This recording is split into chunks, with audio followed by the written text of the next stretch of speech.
All right, so we are back together today.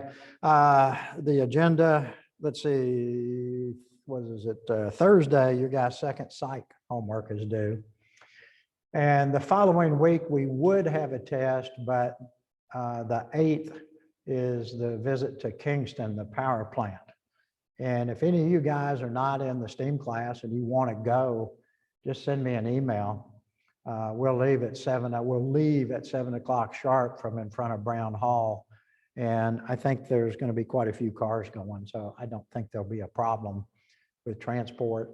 You get back probably 1 o'clock in the afternoon, so you have to dump most of your classes, which y'all may be sorry about or not. I don't know. You could probably, most of them are recorded, so you could pick up on that. So it's a chance to see the big power plant if you want to. So, but anyway, so test-wise, I would, if we weren't going to Kingston on the 8th, I think I'd schedule your test for psychometrics on the 8th. But since I'm going to be gone and I'm not, I mean, we can't, I can't give a test like that. So it'll be the following Tuesday. So whatever that is, 8, 9, 10, 11, I think that's probably the 12th. I don't have a calendar in front of me, but it's. I think it's the 13th. Is it I just 13th? checked the calendar. Okay, so then it'd be the 13th. So your psychometric test will be on the 13th. And I'm not real sure, man, this needs to be working problem. So I'll get back to you on how we're going to do this. You might think about, I might email you out a regular test and have you actually work it and scan it and send it to me. I mean, I'm real lazy and I'm real happy to have iLearn grade everything for me once I get the test in, but it's really hard to do the psychometric test that way. I really need to give you probably 3 or no more than 4, probably 3 problems and just let you work through them. So be thinking about how you could scan your work and get it into me.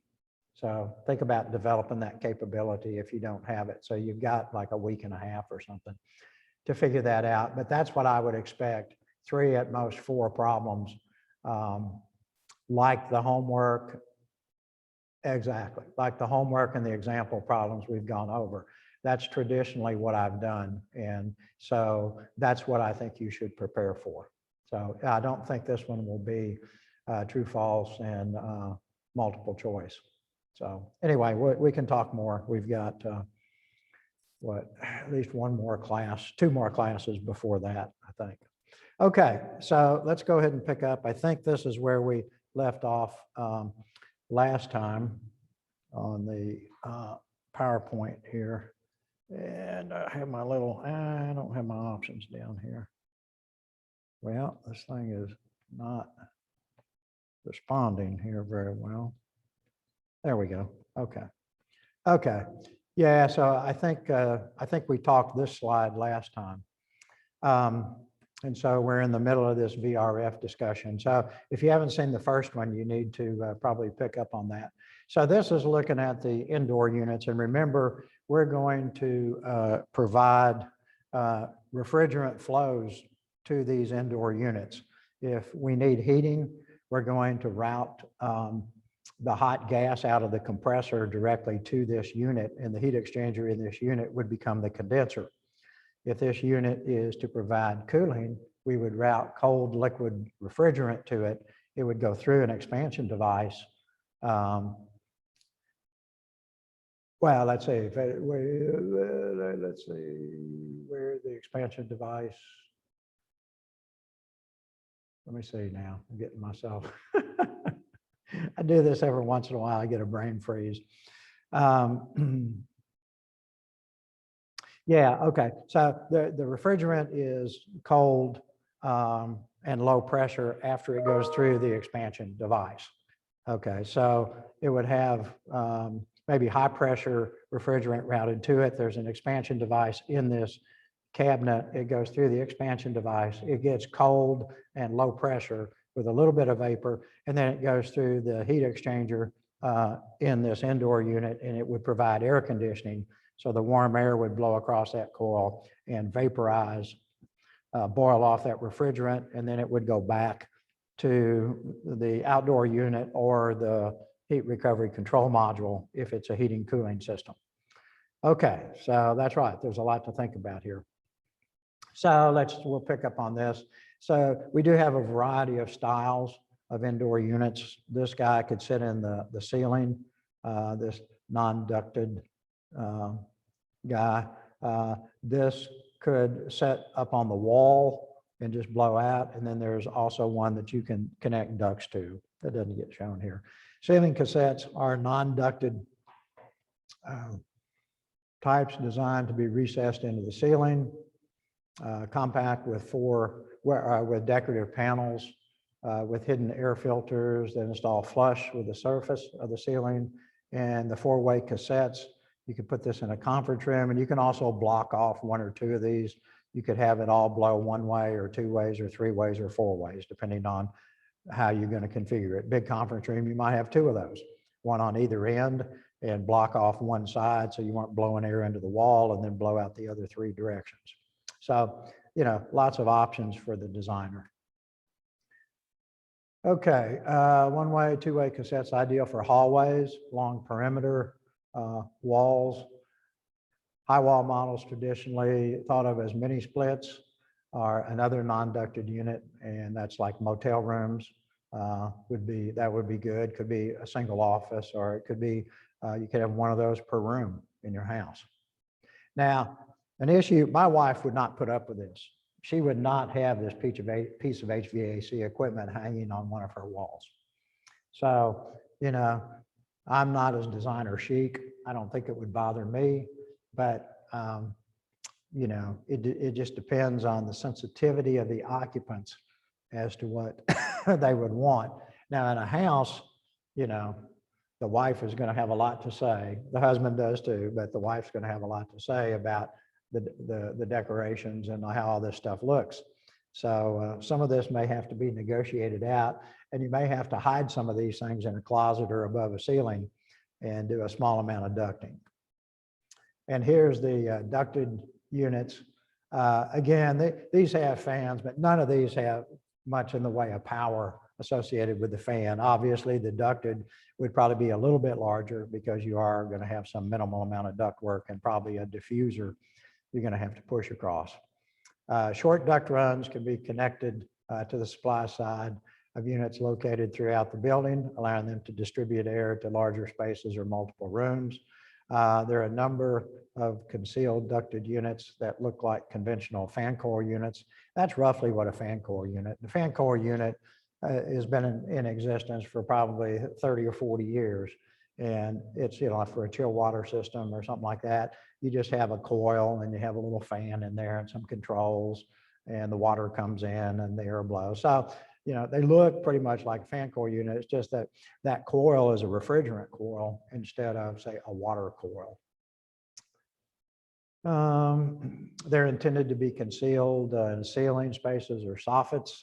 One common style is called slim duct because of its low profile, often 8 inches or less, making them acceptable for hotel rooms and assisted living facilities. Slim duct units have limited static pressure capability and are intended for applications where the ducting is limited. Yeah, it can't push it very far. Okay, more on ducted indoor units. Mid and high pressure concealed units are available in larger capacities and can be installed with longer supply and return duct runs. So you can get, if you need to move the air further, you can get stronger fans that have more capability to distribute. They can push and return air longer distances. Again, they're still intended to be concealed in ceiling spaces. Common applications include larger conference room, lobby areas, where 2 or more supply ducts will provide uniform air distribution and comfort. Some VRF systems are installed with residential style air handlers that can be either horizontal or vertical. These are common in retrofit projects. A lot of buildings get retrofit with these. And I have, my wife has some relatives in Washington State, and Rick, the guy that's married to her niece, all he does is install VRF units. He works for a large contractor in Seattle. And Rick is one of their lead foremen. So he's got between 5 and 10 VRF projects going continuously. And he tells me that they often enter contracts promising 35 to 40% energy reduction with the retrofit to VRF, and they don't ever have any problems meeting that. So it's pretty impressive. So that's another reason that I'm really stressing this in here, because I want you to know this is out there. And from an energy point of view, I think you're going to see more of this. I mean, these things are just all over the place in Europe and Japan, and they're starting to become one of the go-to technologies in the States. We've been slow to adopt this for whatever reason. Let's see, retrofit. Each of these indoor units uses, that should say an electronic expansion valve to maintain suction temperature and comfort. So that's the expansion valve, and it's inside the unit. So we actually drop pressure of the refrigerant inside this indoor unit. Condensate. Okay, so, you know, if we're getting down to the dew point, I mean, we've talked about, you know, dehumidification and how do you dehumidify air? Well, you put it across a cold coil and you condense the water vapor out of it. That's certainly one way to do it. So indoor units serve as evaporators in the cooling mode, which results in the formation of condensate on the coil, which must be managed. And of course, any cooling coil, you have to manage the condensate. It's not just VRF. They commonly contain either an integral or field installed condensate pump. So one of the common ways to handle condensate, because these things can be, a lot of these units are above drop ceilings, they can be in a closet, they could be in a crawl space, you know, and so they're these standard packages where you drain the condensate into a small receiver tank, and it's got a pump, a submersible pump in there with an automatic level switch that will pump that condensate off to wherever you're going to dispose it. A lot of times it'll, you know, if there's an outside wall close, you may just pump it through the outside wall and let it water the flowers. You know, it can dump into a flower bed, and oh, the gardeners love that because they don't ever have to water those posies. They get watered. Now, maybe they get too much. I don't know. I guess you'd have to be concerned about that. But anyway, or they can pump it into a larger diameter pipe that then drains by gravity out of the building, or it could go to a larger receiver tank where you have one big pump that pumps all the condensate out. But one way or the other, you have to do that. And notice this little, I don't know if you guys are familiar with P-traps or not, but this little guy right here, this is a P-trap. And what happens, so this thing will fill with water and it'll come up here, and until the water level here gets above the water level there, it'll just sit there full of water. And so that if there's any odors or anything in this pipe, it can't flow backwards up through and, you know, stink up your space through the indoor unit. So now, you know, in the wintertime, you know, if you're not generating any condensate, it's possible for these P-traps to dry out. And you can have some sewer. If it's connected to the sewer, you could have sewer gas. So I remember Gary Carwile over here at Carwile Mechanical told me a little trick that they use a lot of times. Bathrooms that have floor drains in them, you know, because sometimes they can come in and they want to throw water all over the floor and just you know, sweep it into the floor drain and it'll drain out. So bathrooms typically have floor drain, that sort of thing. Well, sometimes that never happens and the water seal evaporates and you get sewer gas flows back up into the bathroom and it stinks all the time.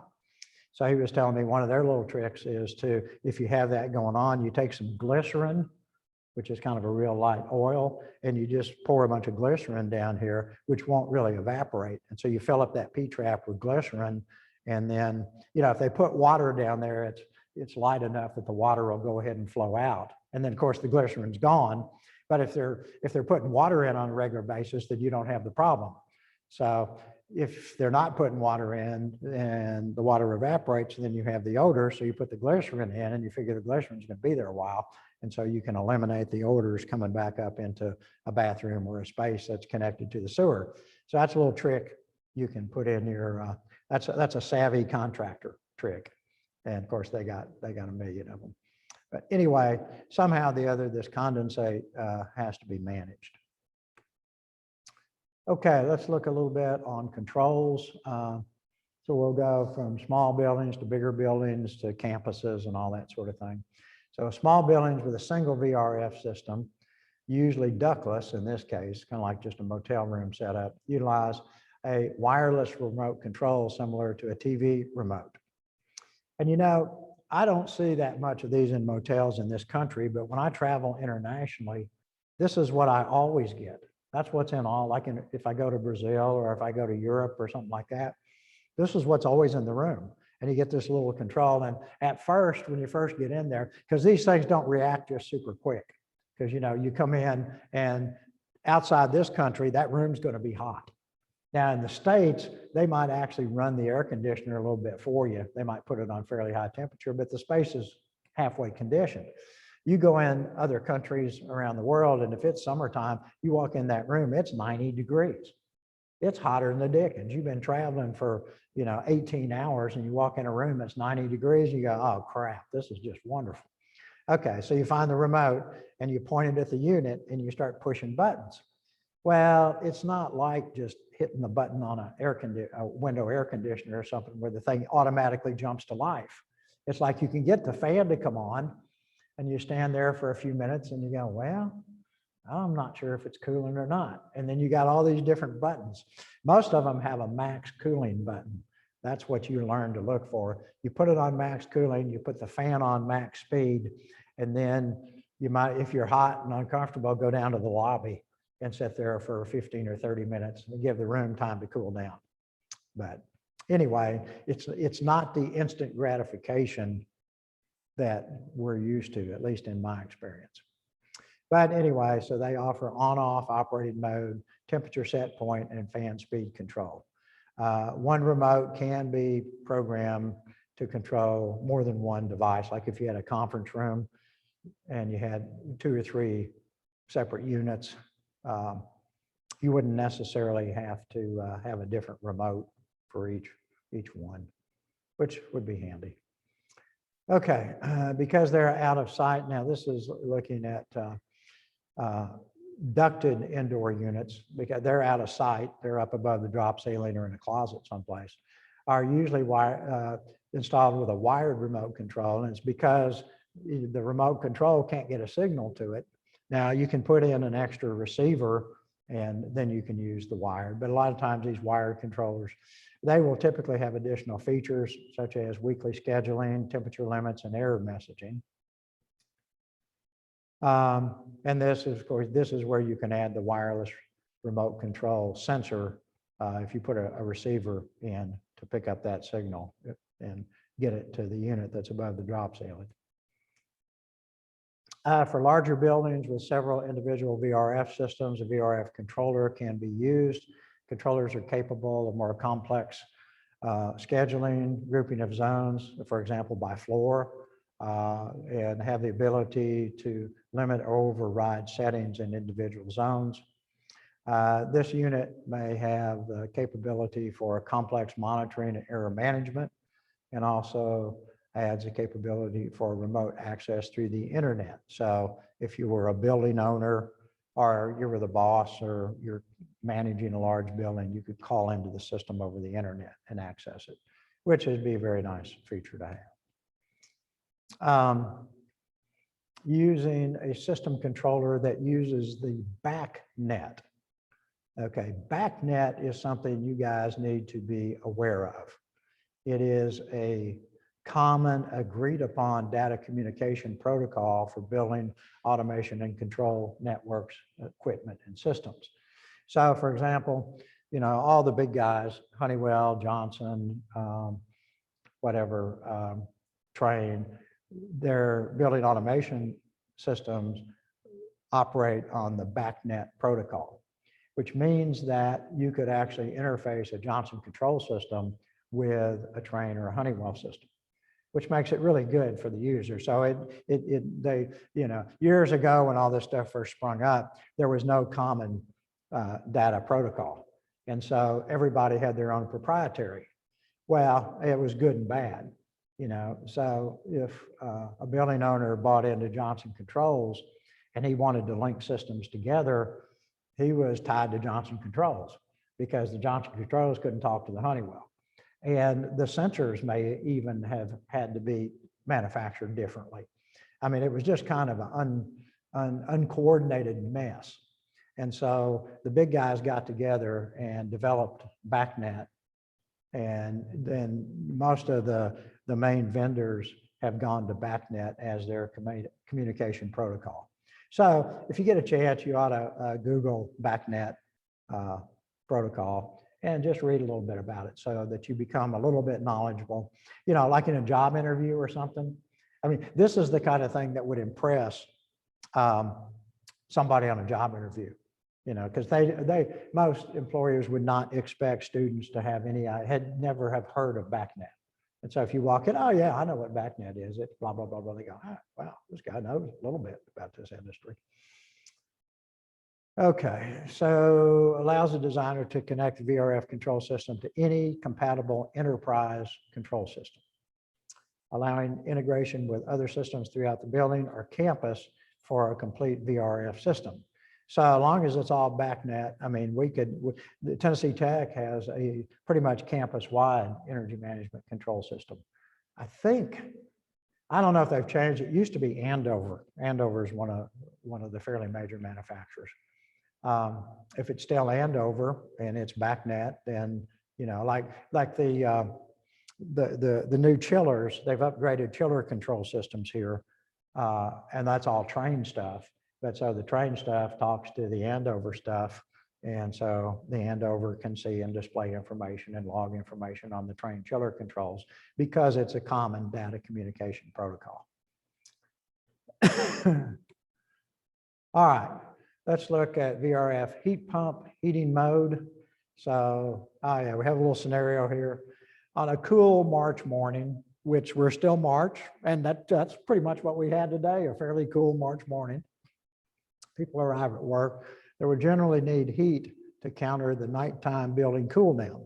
Now, built in that is the assumption that we're probably doing a setback at night. I mean, if you maintain temperature continuously, but this day and time, if most buildings are not occupied all night long, and so they'll have some sort of setback. So we set the heating set point back to 60 at night, and the building coasts down in temperature, and then we got to bring it back up in the morning when the people come in. So the system goes into heating mode and satisfies the occupants. And so you can kind of tell by the color here, well, all of these are in heating.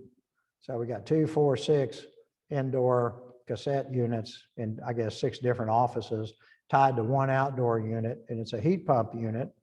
And so they're all in heating mode because a heat pump unit, they all have to be doing the same thing. They could all be cooling, they could all be heating, but they can't one be doing one and one be doing the other. And so the outdoor unit then would be in heating mode, providing the hot gas to all of those cassette units. It would condense, and then the liquid refrigerant would be returned to the outdoor unit. Okay. But later in the day, life gets complicated. Occupants in a conference room, we cram 10 people in a small conference room and all that body heat and lights, and they got a projector or two going on in there, and everybody's got their personal computer, and they're generating heat, okay? And they need cooling, but the rest of the building still needs heat. So, oh my, well, we have a bit of a problem here, Houston. As we used to say in the space days. The unit serving the conference room will not begin to cool until all the other zones are satisfied. So say if it has automatic changeover, if the control sensed one zone needed cooling and the other zones were satisfied, then it would automatically switch into the cooling mode. But when it's got zones needing heat and it's been doing heat, it's going to keep doing heat until all those zones are become satisfied. So in other words, the guys in the conference room are screwed and they're going to be uncomfortable. Now, one solution to this, I guess if the boss is in the conference room, you could have a changeover switch in the manager's office that goes in and you push the button and it says cooling. Okay, the unit's automatically in cooling, the conference room gets cooling, and the other 5 zones are screwed. So, that's not really a recommended mode of operation unless the boss just demands it. So that's not going to work very well. So the solution is to specify a system as a heat recovery system capable of supplying either heating or cooling to any zone at any time. To accomplish this, and some of this is kind of redundant, but that's all right. We'll repeat it. To accomplish this, hot discharge gas, cold liquid, and suction refrigerant pass must be supplied to each indoor unit. Heat recovery control unit is needed for this to be possible. And so there's, man, what a bunch of valves and switches and all that stuff. So that's a picture of one of these heat recovery control units, or we called it module earlier, but where I took this from that train video, they changed language, so I did too. A heat recovery VRF system can supply either heating or cooling to each zone on demand. This is accomplished through the operation of this unit. So what do we have? Here are our pipes. So we've got vapor and liquid pipes. These go to indoor units. We've got a liquid pipe that goes to the outdoor unit. We've got a discharge gas pipe that runs to the outdoor unit. And we've got a suction pipe that goes to the outdoor unit. And we got a bunch of solenoid valves that determine, based on what each zone wants, what each zone gets. And, you can kind of make it up from there. It's not too hard to figure out in general. Now, to see a circuit diagram, I'm sure would get a little complicated, but we don't have that. Okay, so there are 3 different refrigerant lines connecting the HRCU, the heat recovery control unit, to the outdoor unit. Discharge gas line, that would be for hot gas. Liquid refrigerant line, that's what's going to provide cooling. And compressor suction gas line, you got to get the refrigerant back to the compressor. There are 2 refrigerant lines connecting each indoor unit to the heat recovery control unit, a vapor line and a liquid line. And it just depends, which is going through the coil. If it's vapor, it's hot vapor you're heating. And if it's liquid, you go through the expansion valve and then you put cold liquid and it's evaporating. The system control determines if the indoor vapor port is connected to the discharge or suction gas based on whether the unit is in heating or cooling mode. The HRCU can do even more. It can take waste liquid from a heating zone. Remember, the heating zone is going to get hot gas and condense it. So then it has liquid refrigerant, and it can take that liquid refrigerant and send it directly to a cooling zone. Then it goes through the expansion valve and gets evaporated away. And then that evaporated refrigerant goes back to the outdoor unit.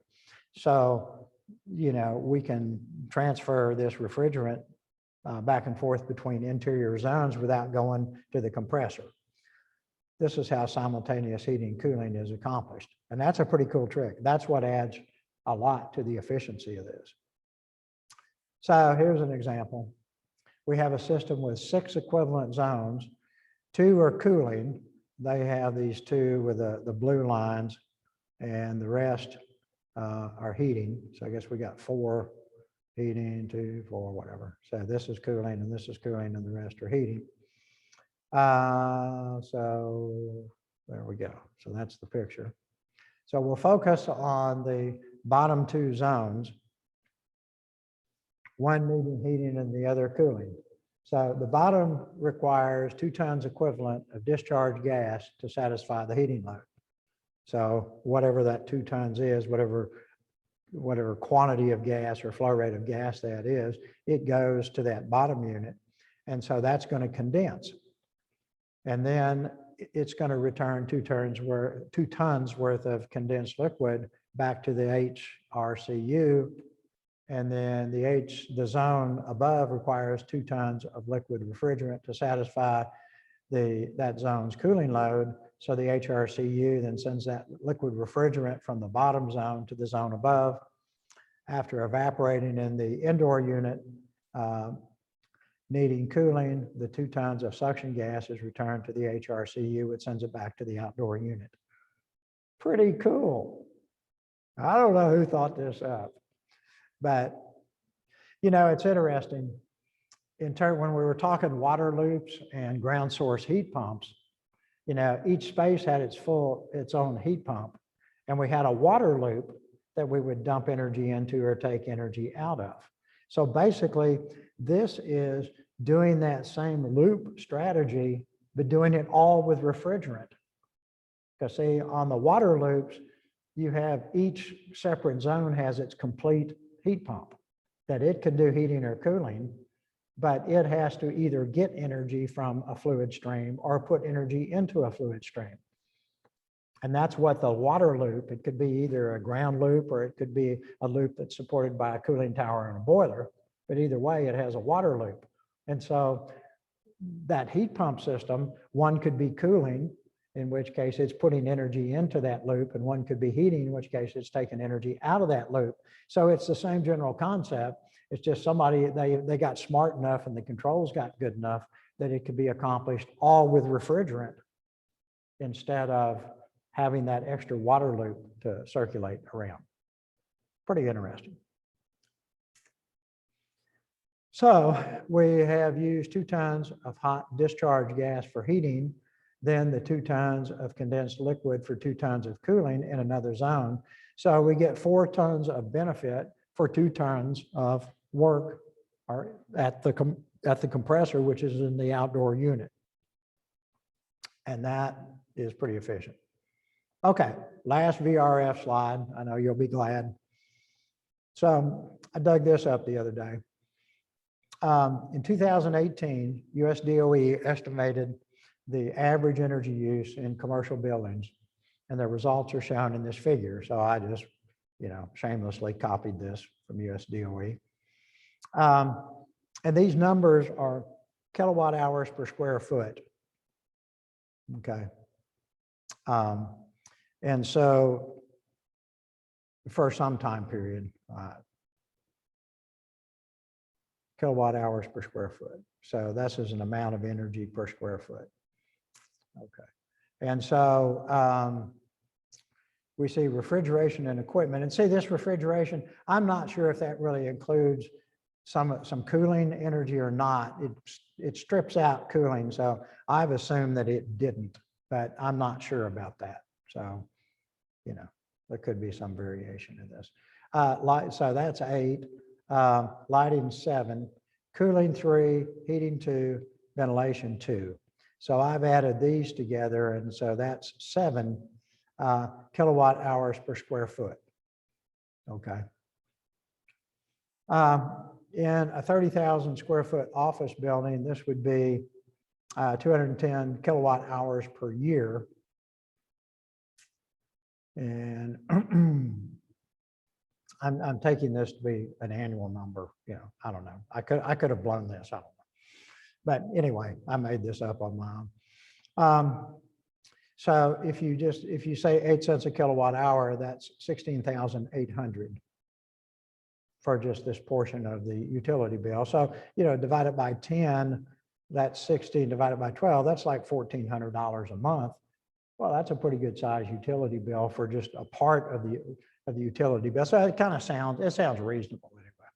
So with conventional HVAC rooftop equipment, supply airflow would be about 30,000 CFM. So, you know, with conventional stuff, the general rule of thumb is 1 CFM per square foot is the airflow that it takes. So, you know, some spaces might be 1.2, some might be 0.9, something like that. But on average, you can get a ballpark number at 1 CFM per square foot. So that'd be 30,000 CFM. And for a low pressure system, 0.7 inches water column is typical, someplace between 0.5 and 1. So I took 0.7. So if you run a fan energy number, you can do CFM times inches divided by the magic conversion constant is 6262. And then that'll convert to horsepower. And then you divide by the fan efficiency, which I used as 0.7, and divided by motor efficiency, I used as 0.95. And so I came up with about 3.8 kW, or that'd be 33,300 kilowatt hours per year, or 1.1 kilowatt hours per square foot. Okay, so if you look at this, all of this is 7, and I'm saying my fan is about 1.1 of it. Okay, and so that's about 15, almost 16% of the total. Now with the VRF, you're still going to have some fan energy, but it's going to be greatly reduced because each one of these cassettes have just a little bitty, and the ducted ones have a little bit more. So I would say you would get of that 15.7%, you'd probably get, I don't know, someplace between 10 and 13% would be savings that the VRF system would have automatically over the conventional system. And then you've got all the heat recovery stuff going on that the conventional system is not going to have. So say I can easily see how a heat recovery VRF could easily have savings in the order of 25 to 40%, which is what my friend that installs these things reports. He says at least 35 or 40% is what they see in their company. So anyway, I kind of went off the deep end on this, but that's what deep ends are for, falling off of. Okay, so that's good. Then the next thing I want to do, I've got another little presentation here on desiccant dehumidification. And I sent you guys this. The one you have doesn't have this pretty picture on the first page, but that's something I added the other day. But everything else is the same, so don't feel too rained on. You'll be okay. Let me see. There's my pointer. Visible. Okay, so we're going to talk about desiccant dehumidification. So, okay, so up till now, the only way that we know to dehumidify an airstream is to put it across cooling coil, get it really cold, moisture condenses, falls in the drain pan, and then the air, it may be high relative humidity coming off the coil, but it doesn't have that much water vapor in it. Okay, and then if it's too cold, we have to heat it up again so that we don't freeze the occupants in the space. You may or may not have to do that. Now, a conventional system doesn't do that. It just takes the air across the coil, takes it down to say 55, 56, 57 degrees. Whatever moisture falls out, and the rest of it goes to the space just like that. And then we control maybe the volume of air, or we turn the fan on and off to keep people comfortable. Well, that gives direct control of temperature, but it does not give direct control of humidity. Now, in a library or semiconductor processing or certain critical industries, we have to control very accurately both the temperature and the relative humidity. Or we're gonna, like, the old books will fall apart after a while, and you'll have a library full of crumbled books, which, you know, like Library of Congress. The Tennessee Tech Library is probably not that critical about. I don't know if they have any wonderful old books over there or not. But if they do, it needs to be in a humidity controlled space. The Library of Congress, I'm sure they've got an HVAC system that would knock your socks off, because they have to, because all the old versions of the Constitution and, you know, Jefferson's handwritten memoirs and all that stuff is going to disintegrate over time if they don't control both the temperature and the relative humidity. So we have to do that. And desiccants are one way to accomplish this. So first of all, what is a desiccant materials? So desiccant materials adsorb water vapor.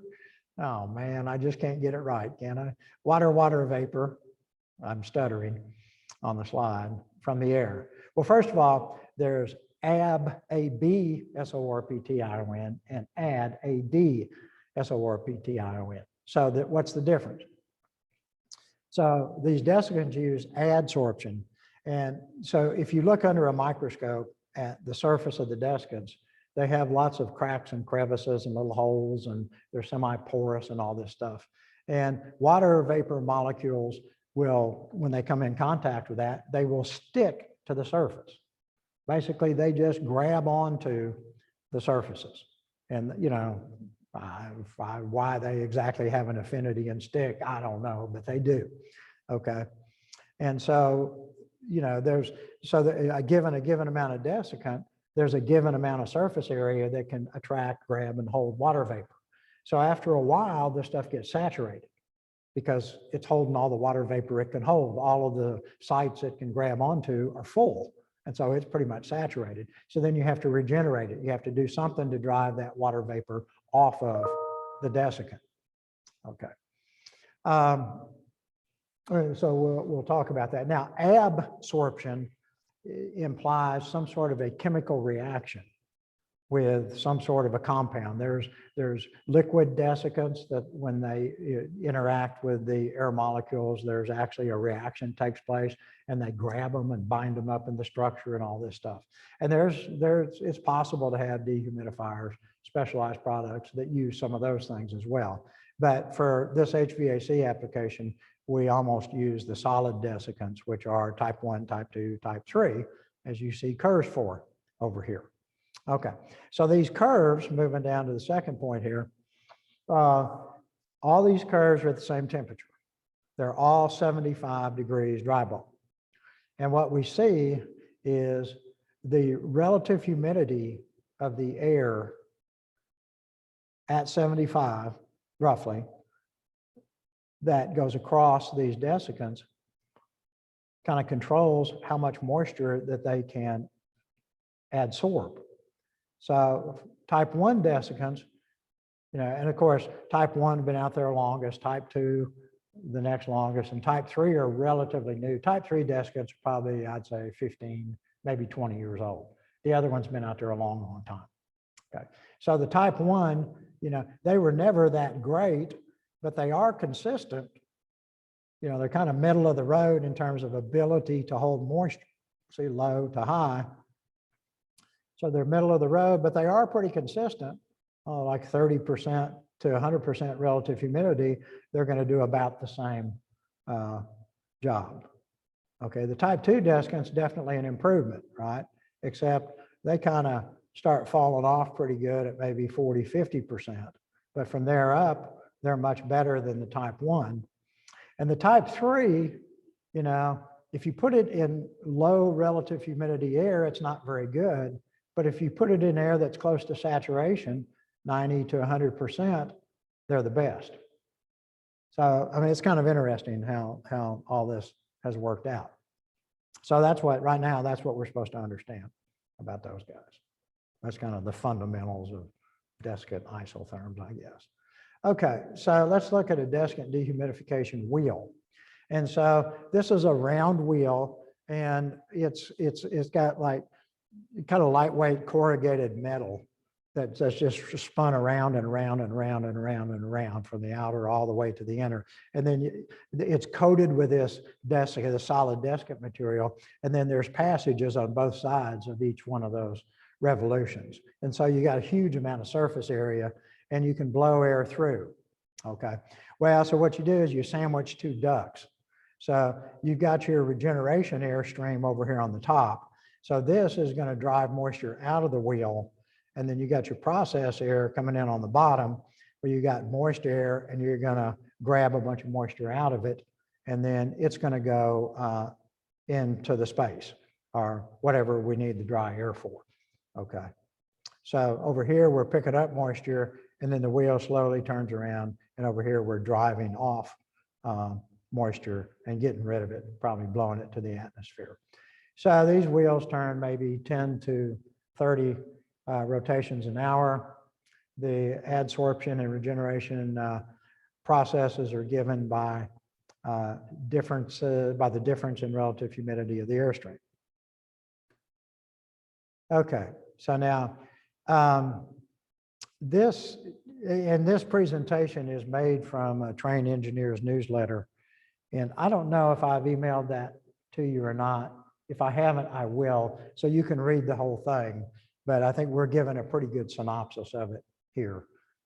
I don't know if you know this right, but we already went through this presentation. Oh, did I do this? Yeah, I was. Oh, okay, okay. Oh, okay. Well, I apologize. Very good. I'm sorry. Okay. Well, you can tell I'm serious about it then. Well, okay, if I've already done this, thanks, Tristan, for telling me. You know, sometimes I forget what I've done and what I hadn't done. Okay, well, good.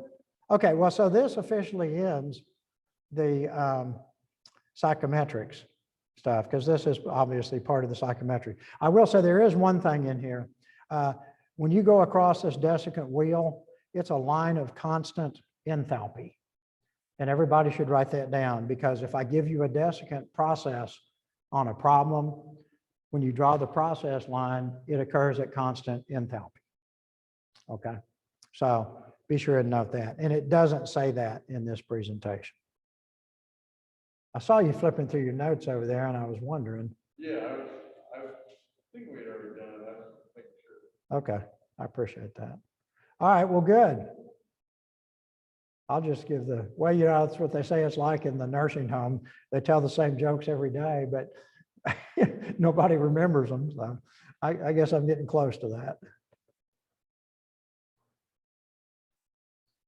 Good. Okay. Okay, so now we're going to jump back to this.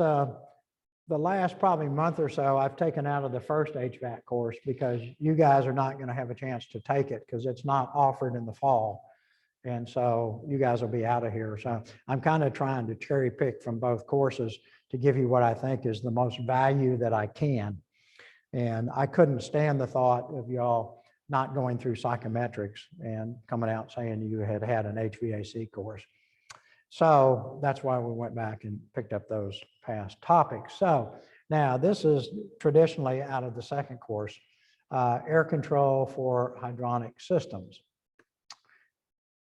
And I did send you this PowerPoint. I remember that. I do remember that much.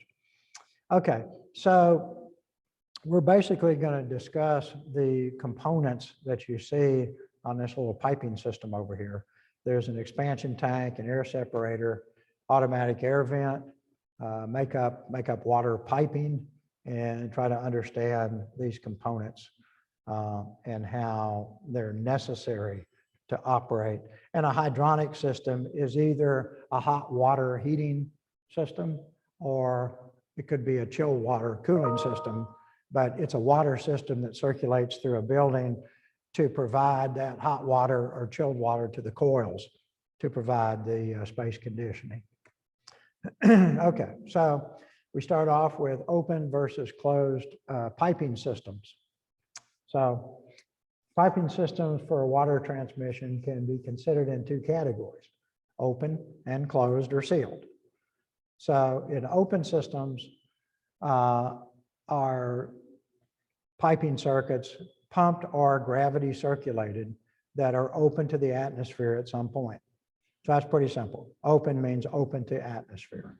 Closed systems are designed and installed as hermetically sealed systems that offer several advantages. So a cooling tower condenser water loop, by definition, has to be an open system, because guess what? The water has to fall across the cooling tower, and that's not going to be enclosed in pipes.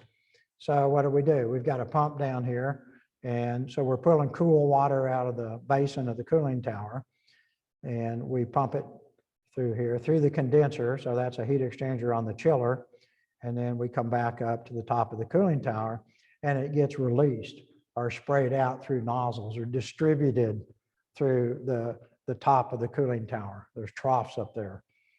And then it just falls this way, and the fan runs and pulls air, and we get cooler water. So by definition, this is an open system.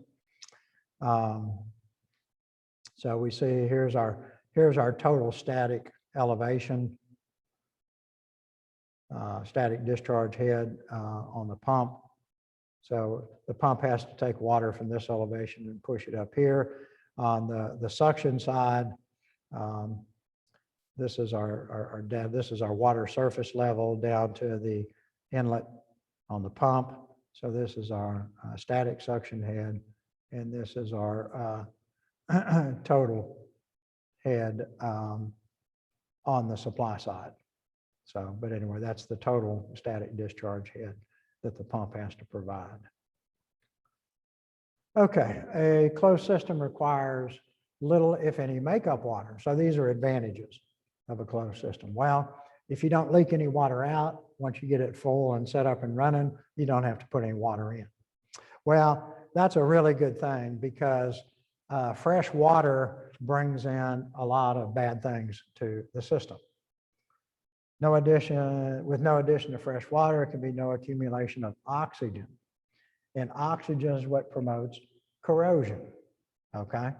So if you take a system, you're gonna fill it with fresh water. You may do some water treatment, but it's gonna have a bunch of oxygen in it. But in a closed system, you cap it up and you start operating it. And so for a very short period of time, all that oxygen corrodes a little bit of something, but not enough to hurt anything. And then the oxygen is used up and the corrosion stops. And so then you just sit there and operate. With an open system, you're constantly like a cooling tower. That water is, first of all, a lot of it's evaporated and you got to have makeup water. And then the rest of the water falls down and we blow air across it in order to promote evaporation. And so we put oxygen right back in it, along with dust and pollen and dirt and all kinds of stuff. And so that condenser water system is really going to be a fairly dirty system compared to a closed, say, chill water loop. So because of the no access to oxygen, system life is extended indefinitely. Closed systems can be pressurized, permitting elevated water temperatures and greater temperature drops. Now on the heating side, we can maintain a high pressure all the way through that loop. And so we can heat the water to 250, 300 degrees and keep it from boiling because it's under high pressure, or relatively high pressure. At the power plant, my gosh, some power plants, 1,800, 2,400 pounds, and the water gets heated to 1,000 degrees and it doesn't boil because it's under so much pressure. Pressure, okay. And so with bigger delta T's, we don't have to circulate as much water for a given heating capacity, which means the pipe sizing can be much smaller. Okay, so that's another big benefit of this. A closed system with positive air control offers improved control, faster temperature response, and quieter system operation. And so you see that little diagram up here. You see a boiler, and this is putting out hot water. This is not a steam boiler. This is a hot water boiler. So, and we got our compression tank we'll talk about, and there's always a pressure relief valve in the system to make sure that, we don't want to blow something up. If something gets out of control, pressure rises too high, we just start venting water from the system instead of allowing something to explode. And then we've got radiators and stuff, and we just circulating this water around in a circle. But it's a closed loop. We're not losing any water from the system because, very rarely, if ever, does the pressure relief valve go off. Okay, so closed hydronic systems are used whenever possible. Many systems that are intended to be closed too often end up as open systems because they leak. So the designer draws a closed system on the plans, but because of not a very good contractor or something breaks or gaskets fail or whatever, we start leaking water from the system, and all of a sudden we're continuously providing makeup water and we don't really have a closed system.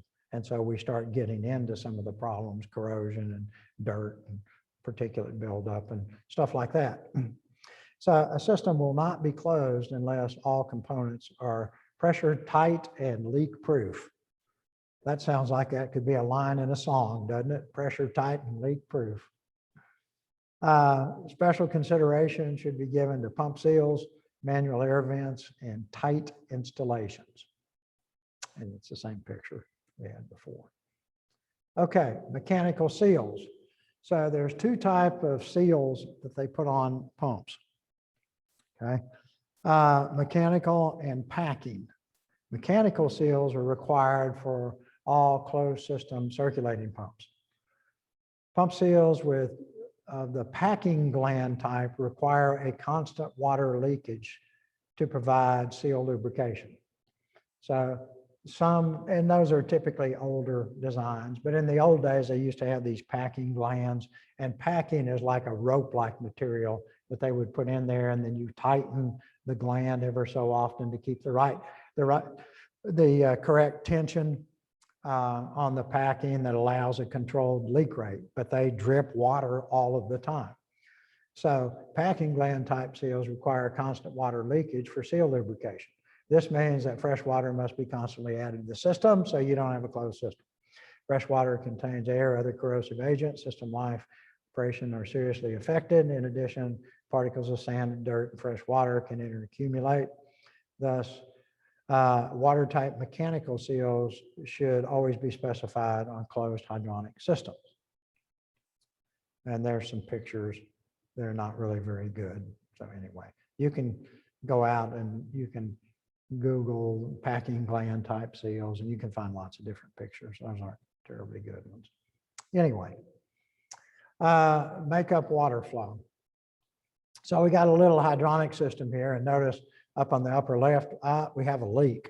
So we're leaking some water. And you know, over time, it's amazing how much water you can leak. Like just a running toilet over the course of a month can run thousands of gallons of water. Your water bill will jump up like crazy. It just, you know, you hear a toilet and, you know, the flush valve's not quite right and it doesn't seal off, and it just, you hear this, you know, the water slowly running all the time. That's thousands of gallons in a month. It's amazing. Okay, so the other thing we have here, we got a boiler and we got us a pump, and this is, I think, a check valve, which we're not really going to talk about on this slide. This is our air separator.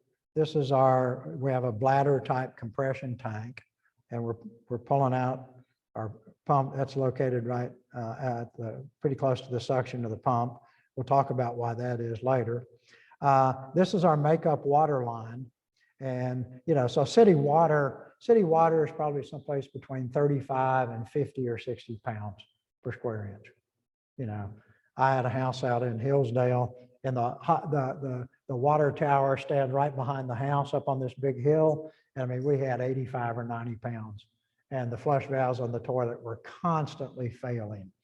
I should have put a pressure reducing valve, but they wanted like $400 or $500 to put one in, and I was too cheap, so I just kept replacing. But man, you turn open, you'd put a hose on that thing and go to water something in the yard. I mean, you could shoot water 30 feet, 40 feet without any sort of a nozzle because we had so much pressure behind it. But typically it's, you know, probably 40 to 60 feet, something, or PSI. And so this is a pressure reducing valve, and it's set to 12 PSIG on this side, okay? And then we make that up. There's an air separator. We got an automatic air vent to vent any air that gets separated out. And then, you know, we just flow around in a circle, and it's designed to be a closed loop. But guess what? I got a leak over here. And so what's going to happen is pressure is, as we drain water, as we leak water from the system, the pressure is going to go down on this side. And so when the pressure goes down below 12, this valve is going to automatically open and refill it to 12. So I'm going to be constantly bleeding water into my system right here. And, you know, what if this is underground? What if I can't see this? This can go on for a long time, you know, undetected. So the point here is a savvy designer will put in a flow meter right here. And so then with a totalizer on it. So then, you know, it's got some total, it's like the odometer on your car. So you can go once a week and read it and say, oh, nothing, nothing, nothing. All of a sudden you go a week and, man, 1,200 gallons. Oh, Lord, I got a leak. And then you know to start looking for a leak. If you don't have the flow meter, you may not know you have a leak for a long time until somebody notices it on the bill. So that's the purpose of these two slides, to encourage, if you're designing a system, to put a flow meter in right there. Okay, just some fundamentals. Okay, so this is standard water, you know, which standard water is like 60, 70, 80 degree water. I think officially it's like 59 or 60 degrees. It's what? I think it's, what is it? 62.33 or 34. What is that? Pounds per cubic foot. And that's about 8.3 pounds per gallon, because there's about 7.5 gallons in a cubic foot. But anyway, you can look that up in your thermal book and all that sort of thing. But so these elevations and all are basically for standard water. Okay. So 1 PSI of pressure is equal to 2.31 feet of elevation.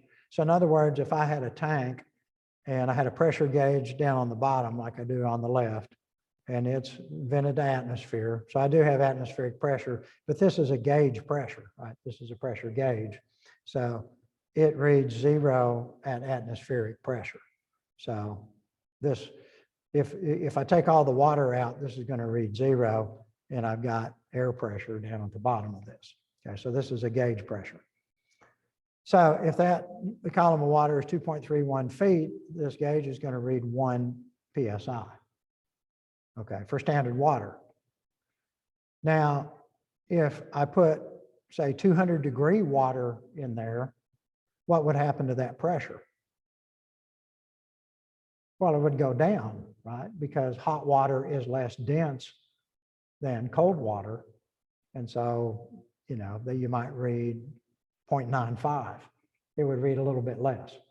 So the hotter the water, I mean, if you go over 212, it's going to be boiling, and then that's going to screw up everything because you're going to have vapor bubbles in it. But as you heat this up, then this pressure will go down. If I cool it down to 33 degrees, this pressure will go up because that water is getting denser for the same elevation.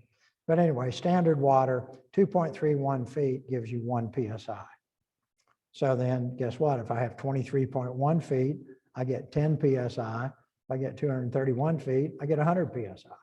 And with those same changes, if I change the density of the water. But in these slides, these come from Bell and Gossett, who, I mean, they do all kinds of training, and they're like industry standard folks for this kind of stuff. Sometimes they get lazy and they use 2.3 instead of 2.31. You know, it's just the guy making up the presentation or the slides or the article decided to do that. Okay, let's look at this makeup water line in some detail. Okay, so here's our cold water supply line. This is connecting to our city water over here. And we come in, and this is a fairly standard detail. Now, when you do a design, you prepare a set of plans, you have all of these details, and these details go on the drawings, and it shows the contractor exactly how he's supposed to build this. He's supposed to have all of these components in there. Okay. And then you have a spec book that gives him details, gate valve. Well, what are the specifications on the gate valve? What material and this and quality and all kinds of stuff. Okay, so the first thing we're going to show, supply line comes in, and it's a gate valve. Well, a gate valve is a shutoff type valve. It's not a modulating valve. It's meant to be either wide open or closed. So this is a shutoff valve. So if something happens and we need to shut off the water supply to the whole building, we'd come here and we'd close that valve. Okay. Then we have a strainer. Okay, a strainer is a device. It has like a cylinder that is a screen, a fairly tight mesh screen, and it forces the water through the screen. and any particulates or little rocks or anything get caught by that screen and are not allowed into the system where they could stop something up. And so every couple of months or something, it's a good idea to close the gate valve, take the strainer apart, and clean it. Like if you got a flood of something in that city water, which you shouldn't, but stuff can happen, those strainers can get plugged, and all of a sudden you can't get an adequate supply of cold water into your building. That's one of the first things you go look at is the strainer. Okay. Then this next thing is called the reduced pressure backflow preventer with air gap and valves. Okay, so on the plans and in the literature, this is referred to as the RPBP, reduced pressure backflow preventer. So it does both of those things. It can reduce pressure, but its main function is to make sure that water from the building does not flow backward into the city cold water supply. Because and this is a code issue. You have to have this because the city is concerned that something could happen in your building and you could pollute the city water supply, at least for a short period of time. And so this is protection against your water. If something happens and your water pressure gets too high, then it could flow backwards into the cold water supply and cause an issue. Okay, so you can control the discharge pressure here. And so what happens if the pressure here becomes greater than the pressure on the cold water supply, this thing will dump water down this drain. Because you have to make sure if something happens and you start building dangerous levels of pressure over here, you've got to get rid of the pressure. Well, where's it going to go? You don't want to push it into the cold water supply. So you push it down this, and there's a requirement, I think it's 2 inches. You have to have a 2-inch air gap to make sure that that water is going to come out and it's going to be able to get out and not force its way through the backflow preventer back into the city water. So there is an air gap requirement on that as well. Okay, so that's the RPBP. And then we come through here. And now this is our standard flow path. But we have a bypass around this in case if this thing breaks down, I don't want to have to shut off, cold water supply to my building. That would be very inconvenient just for a maintenance item over here in this line of equipment. So now this is a globe valve in the bypass, and a globe valve is meant to be a modulating flow valve, okay, as opposed to a shutoff valve. Because what happens is this valve would typically be shut off and we would be going through our standard path. If I have to close this path off, then I open this globe valve to a preset location or a percent opening that then allows the proper pressure drop. Because say I want this, there's a pressure drop from here to here. I want basically this to mimic that pressure drop. See what I'm saying? Or so I can adjust this valve to give the right pressure down here. If I have a gate valve there, it's not really meant to be adjusted. It's meant to be open or shut. So that's why this is a globe valve. And of course, these are just unions where things can be taken apart. So I'm showing then on my regular flow path through here, I'm showing a gate valve. I'm showing a potential for a reducer if I have a change in pipe size. And then I have a union here and a union on either side. And this is my pressure reducing valve that actually sets the pressure on my system at this point of makeup. And it says set at 4 PSI higher than pressure at the system high point. So this could be in the basement and I could have, different pressures above, below, all that sort of thing. But Anyway, we'll talk more about this, but anyway, there's some information on it for the contractor on how to set this. Another reducer, another gate valve, and this is my pressure gauge, just spec'd at 4.5 inches, so it's easy to read on the supply line into my system. Okay, so that's a good discussion. I mean, those are the things, and as you go through a design, all of the different aspects have to be laid out in that degree of detail on the design plans, so the contractor knows exactly what is expected of him. And then when he does a takeoff, he comes and the plans would also show pipe sizing and all that. So he would know, okay, I've got to have a 2-inch gate valve here. I've got to have a 2-inch strainer. I've got to have an RPVP. It would spec a model. So he can go get a cost on all of these things and put his bid together when he tries to get the project. Okay, some more details here. We'll do manual air vents and then we'll cap it off for today. Manual air vents should be used where initial venting of high points is necessary to fill the system with water. Okay, so when I was at the University of Tennessee, we put a 7-story building was built, library nursing.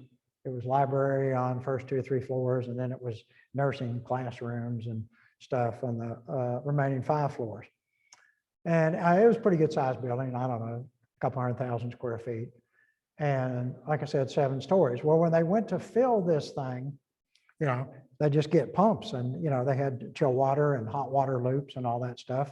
And so they pump water into it until they get water all the way up to the top of the system. They do their best to fill it. Well, you got to realize that system is full of air when they first start to fill it. And you got to get all of the air out of the system. Well, the air handlers on the top floor did not have vents on the top of the coils. And so when they filled this system, and then they operate the pumps for a while, and they open all the vents they have and all of this, they think they get all the air out. Well, this is Memphis, you know, in summertime, hot. They start trying to air condition the building. Well, the top floor won't air condition. They can't get it below 80 degrees. All the rest of the floors are fine, but the top floor, 80 degrees. And they start going in and doing this, that, and the other, looking at the cooling coils and all this. And you got this big cooling coil that's maybe, I don't know, 4 or 5 feet tall, and you start putting your hands on it, you know, down at the bottom. Oh, it's cold, it's sweating. And all of a sudden you get about halfway up, it's not cold. There's no chill water in it. Why is there no chill water in it? It's full of air. And the water can't get in there because it's airbound. Well, so they go, oh, that's why. So what do? Well, they turn off the pumps, all that. They go to the top of the coil and they drill a little hole and they tap it and they put an air vent in the top of all the coils. And then they you know, close everything up and they turn the pumps on again. And then they go up and they crack open that air vent and the air blows out, blows out, blows out until all of a sudden you get water running out. And then you bleed water for a few minutes and then you close the vent. And guess what? The cooling coil works and the building gets cool and everybody's happy, you know, but it took a little while to figure out why the daggum 7th floor wouldn't cool. Well, okay. So some designers will put automatic air vents on pieces of equipment that are up at the top of the building. So it will automatically purge any air that might get into the system. Well, this is Bell and Gossett's opinion of manual air vents versus automatic air vents. Manual air vents should be used where initial venting of high points is necessary to fill the system with water. And just, I've always appreciated this because I was present to view this as a problem on a big construction project. Automatic air vents, if allowed to operate automatically after the system is placed into operation, are a source of system leakage. So these automatic air vents over time are prone to leak. And then all of a sudden you can be draining water out of your system and not necessarily know it because people don't check all of these things all of the time. A given amount of air or gas space is required in every system to accommodate water expansion and pressurization. Okay, well, this is a little bit of a different topic here. Well, they're interrelated. Even though an automatic air vent operates properly and releases only air, the loss in system volume must be replaced. So, you know, as you drain air out of that system, that's volume that has to be taken up, or, you know, or you're going to lose pressure. Thus, in air cushion compression tank closed systems, it's necessary to provide for air control, not air elimination. The first step in providing adequate air control is to design a closed system that is actually closed. Okay, that's good. We're on 13. We'll go ahead and stop here. I'll get this posted and we will continue on through this next time. Hope everybody has a great day.